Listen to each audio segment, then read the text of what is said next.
In the winter of 1951, deep in the hills of the Korean Peninsula, two small units met in a place that did not exist on any official report. The maps were wrong. The orders were confused. And what followed was a battle nobody was meant to witness. For most of the world, it never happened at all. In early 1951, the Korean Peninsula was already a landscape defined by confusion. Armies moved through mountains, valleys, and frozen riverbeds, often without clear lines or firm fronts. Villages were abandoned. Roads were blocked. And information traveled slowly through snow and mistranslations. The war had become a shifting fog. Units disappeared into it and did not always return. Among the soldiers moving through this uncertainty was a mixed company of infantrymen operating under orders that had changed 3 times in the span of 2 weeks. Their task was simple on paper. Advance through a lightly wooded region. Establish observation. Hold until relieved. But the maps given to them were based on outdated surveys. Hills were mislabeled. Trails did not exist. And what looked like open space was, in reality, contested ground where patrols from both sides crossed paths almost nightly. They marched anyway. They followed frozen streams because the roads were unreliable. They slept in shallow dugouts carved into the earth. They learned to whisper even in daylight. The men came from different places and backgrounds, but now they shared the same narrow world of cold metal, wet boots, and distant artillery. They did not speak much about strategy. Their concerns were smaller. Staying dry. Staying alert. Staying alive. Unbeknownst to them, on the other side of the hills, a similarly sized enemy platoon had been given similar instructions. Advance. Observe. Hold. Their maps were no better. Their intelligence was incomplete. And their commanders believed the area was mostly empty. Like their counterparts, they moved cautiously. They lit no fires. They spoke in low tones. They trusted the terrain more than the paperwork. Between them lay a ridge that neither side fully controlled. Snow covered the rocks and brush. Footprints vanished within hours. Aircraft flew too high to see men scattered along a slope. Radios worked only intermittently. The ridge had no official name. It was just another place on a long front. The civilians who once lived nearby had already gone south or disappeared into mountain villages. Only abandoned stone walls and collapsed roofs remained. The soldiers passed through these ruins without comment. War had turned the land into a series of temporary shelters and temporary front lines. By late February, both units had unknowingly positioned themselves within a short march of each other. Their scouts walked similar paths. Their sentries stared into the same darkness from opposite angles. And yet, neither side realized how close they were to the other. Reports sent to headquarters still described the region as quiet. Stable. Unremarkable. But the quiet was misleading. Small movements in the snow. Brief shadows on the ridge. The feeling of being watched without knowing by whom. These details did not reach the official summaries. They lived only in the memories of tired soldiers, waiting for orders that rarely arrived on time. And then, one cold morning, everything shifted. The first sign of change came with a single shot that echoed strangely across the ridge. No one later agreed on who fired it. Some said it was nervousness. Others believed it was an accidental discharge. Whatever the cause, the sound carried farther than anyone expected in the frozen air. And suddenly, every man on both sides knew the truth. They were not alone. At first, there was hesitation. Neither unit had clear instructions for what to do if they encountered enemy forces in a region considered insignificant. Radios crackled with uncertain voices. Officers tried to verify positions. Maps were unfolded. Coordinates were checked and rechecked. But the papers did not match the reality in front of them. And the soldiers did not have the luxury of waiting. Small groups began to probe the slopes. They moved slowly and low to the ground. The snow soaked into their uniforms. They watched the trees. They watched the rocks. They watched for movement. And they found it. The battle did not begin with dramatic charges or grand maneuvers. It started with short exchanges. A few rounds. Silence. Another burst. Then another. Soon the hill was filled with the rhythm of sporadic gunfire, echoing and overlapping until it became impossible to tell where one skirmish ended and the next began. Both sides believed the other force was larger than it truly was.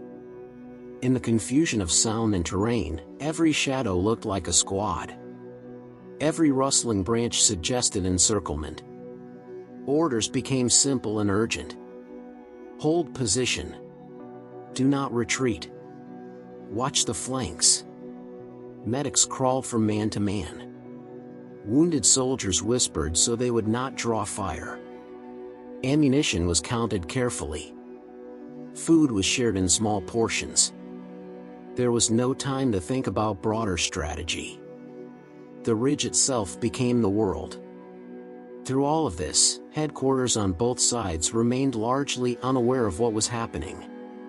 Messages were delayed. Some were lost entirely. The fighting on the ridge existed in a gap between official records.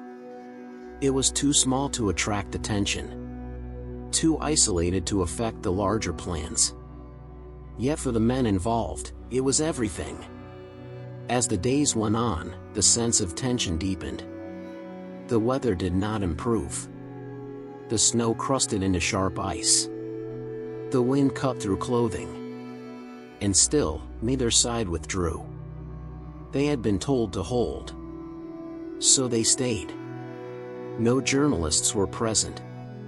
No historians took notes.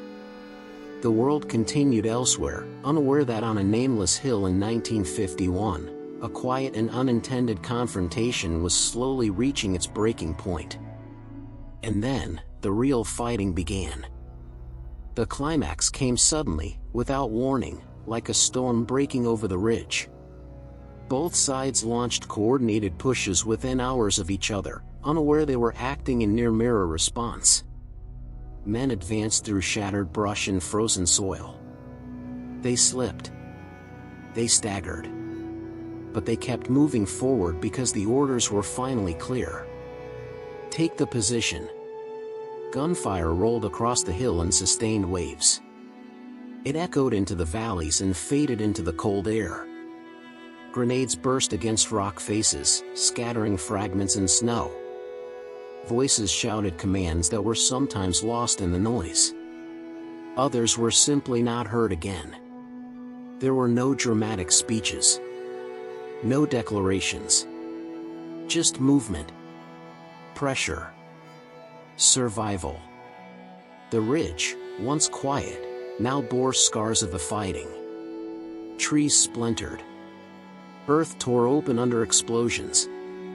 Equipment lay abandoned where men had fallen. Both units fought with determination far beyond what the location seemed to deserve. They were soldiers. This was their duty. And duty did not change with the obscurity of the battlefield.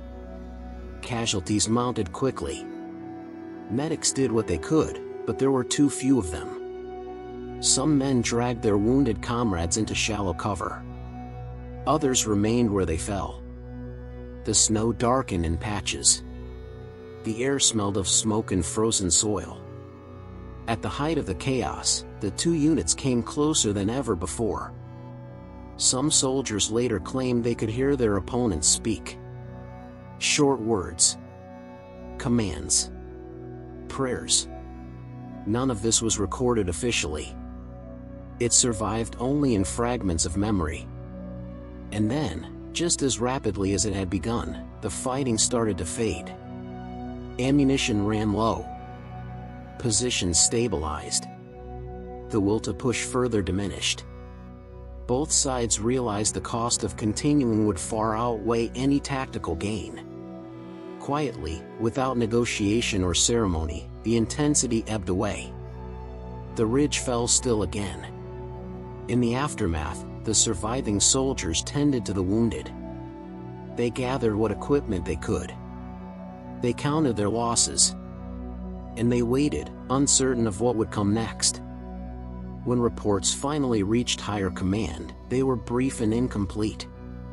The engagement was categorized as minor contact. Limited significance. No strategic impact. The ridge was not named.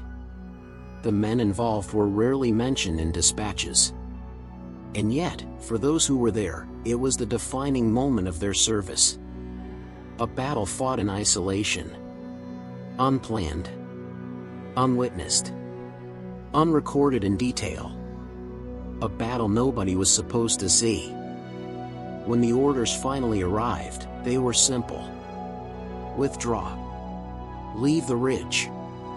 Move on. No ceremony. No speeches. No final glance back. The soldiers packed what they could carry. They lifted the wounded. They marked a few places in the snow. Then they walked away. The wind moved across the hillside. It filled the empty trenches. It covered footprints and shell fragments.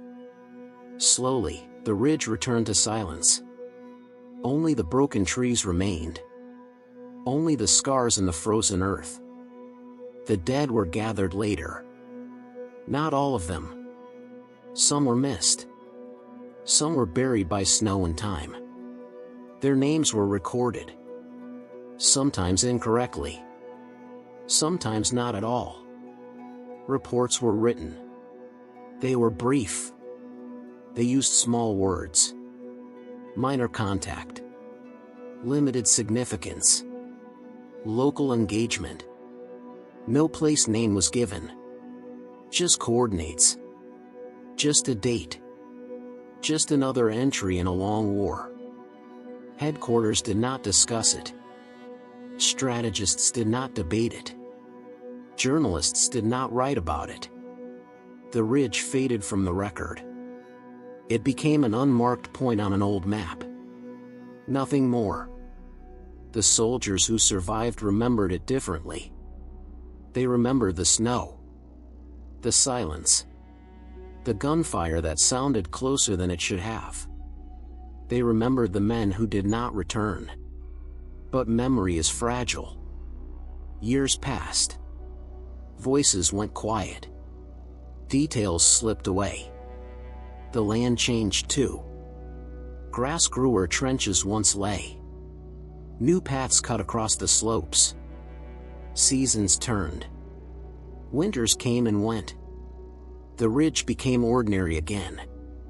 Just another hill. There is no monument there. No plaque. No carved names in stone.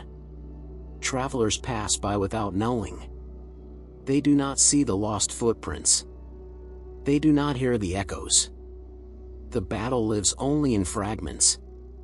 A line in a file. A fading story told once or twice. A memory carried by a few men for a time. Then carried by no one. And so the ridge is quiet now. The wind moves through the grass. The sky hangs still above it. The battle is gone. Almost forgotten. Almost erased. A battle nobody was supposed to see. Thank you for watching. New historical stories are published regularly.